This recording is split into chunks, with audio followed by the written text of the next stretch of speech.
Le domaine, ça fait partie des vieux domaines varois, avec une présence bien sûr gallo-romaine, des traces archéologiques des années 40 qui ont mis en évidence des cuves romaines, des drains romains. Et surtout, ce qui est le plus intéressant pour moi, c'est une stèle qui rend hommage à un légionnaire romain de Jules César, de la 21e légion de Jules César, qui était la légion qui était stationnée sur les bords du Rhin. Donc c'est daté de -40 avant Jésus-Christ. Et donc on peut faire le raccourci en pensant qu'il y avait un légionnaire à qui on avait donné en récompense pour son travail valeureux de légionnaire, peut-être une retraite. Et c'est ce qu'on appelait les villas romaines. Et donc il y a des traces archéologiques à Gasquy qui font acte de cette présence romaine. Plus intéressant encore avec des traces ligures qui ont été retrouvées. Et donc là on est 10 siècles avant les Romains. Donc une présence humaine très ancienne, après qui a perduré au Moyen-Âge. Et l'âge d'or de la viticulture de Gasquy, d'une manière générale dans le Var, donc c'est le 19e siècle, avec l'extension des cultures, le développement des coopératives, et la cave de Gasquy qui a été construite en 1898, et la trace de cette époque-là, puisqu'il devait produire 3 fois plus de vin que nous en produisons aujourd'hui. Mais on a gardé cette cave donc gravitaire avec une très belle cave, avec un très beau toit, une très belle charpente, et surtout une démarche d'arrivée du raisin par le haut, donc un cuvage gravitaire. C'est ce que nous avons gardé de cette époque. Le Gasquy moderne, donc c'est un domaine qui a été racheté en 1990 et quasiment tout le vignoble a été replanté dans les années 90. Il y a eu de gros investissements au niveau des bâtiments qui étaient anciens. On a conservé la cave ancienne, mais en remettant des pressoirs et des cuves modernes.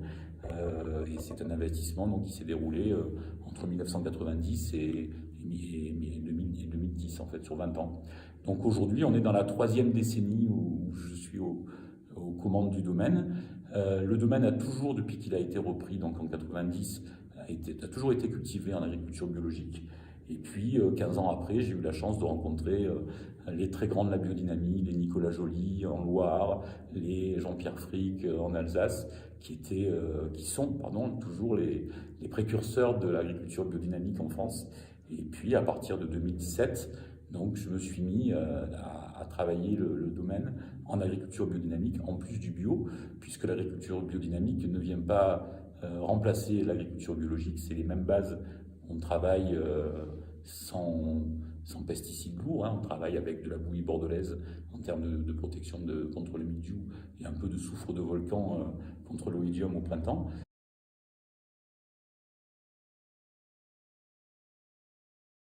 La biodynamie, ça a été inventé entre guillemets par Rudolf Steiner en 1924.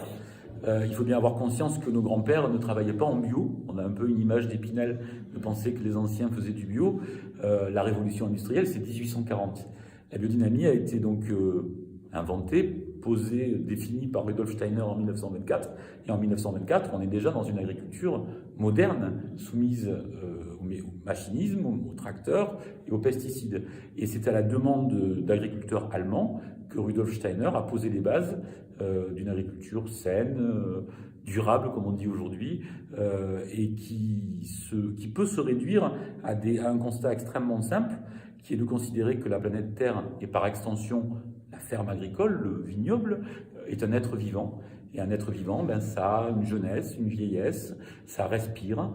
Et donc, le premier stade d'un travail biodynamique, c'est de respecter ces rythmes.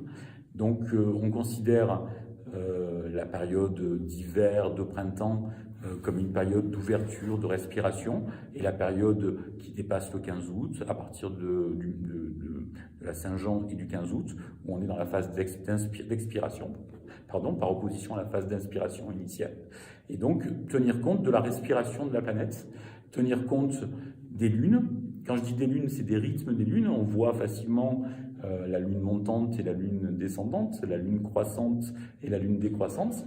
En fait, la lune, elle a 7 cycles différents qui ne sont pas tous visibles à l'œil nu, mais nous avons des calculs de position de de la Lune et des planètes pour identifier donc ces moments favorables, aussi bien en fonction des orbites lunaires que des orbites de toutes les planètes du système solaire, qui nous permettent de définir des jours plus ou moins favorables à la culture des fruits, puisque la vigne produit des raisins qui sont des fruits.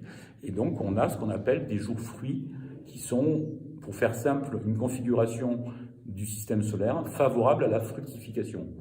Donc on a en moyenne 8 à 10 jours fruits par mois, et on va avoir tendance à privilégier ces jours pour la taille, pour les labours, pour la récolte, et même pour le travail en cave. Les mises en bouteille, les soutirages vont être réalisés sur ces jours fruits, jours favorables. En termes de littérature, pour moi, indubitablement, Jim Harrison. Pour ceux qui ne connaissent pas, c'est un écrivain décédé, un écrivain américain, pour qui la notion de nature, de voyage, de contact à la nature, et en même temps de gastronomie, et de chasse et de pêche, est quelqu'un pour moi de fondamental dans la vision qu'il a de la nature et la poésie qu'il y amène. Donc des livres comme Dalvia ou Légendes d'automne, pour moi, c'est des livres de chevet, super importants. C'est pas forcément nouveau, Jim Harrison est décédé il y a quelques années, mais pour moi, c'est quelqu'un qui a énormément compté dans ma démarche, quoi. D'accord. Et un vin qui t'a marqué Alors en vin du Sud, moi j'ai énormément de respect pour le Mas du Libian, qui est en Ardèche. Hélène Thibon et sa famille, c'est un domaine familial qui travaille en biodynamie comme nous, à Gasquy, et qui font pour moi des grenaches, des vins rouges à base de grenaches, qui sont remarquables d'archétypes de ce que peut être un assemblage à base de grenache dans la vallée du Rhône. Alors ils sont en Ardèche, mais ils gagnent à être connus parce que c'est le même terroir que Châteauneuf-du-Pape, quelques kilomètres au nord simplement. Mais vraiment, j'ai beaucoup de respect pour la démarche du Mas du Libian. D'accord. Ben écoute, c'était un bonheur de passer un moment à Château Gasquy avec toi. Et merci, merci pour ton accueil. Merci, à bientôt.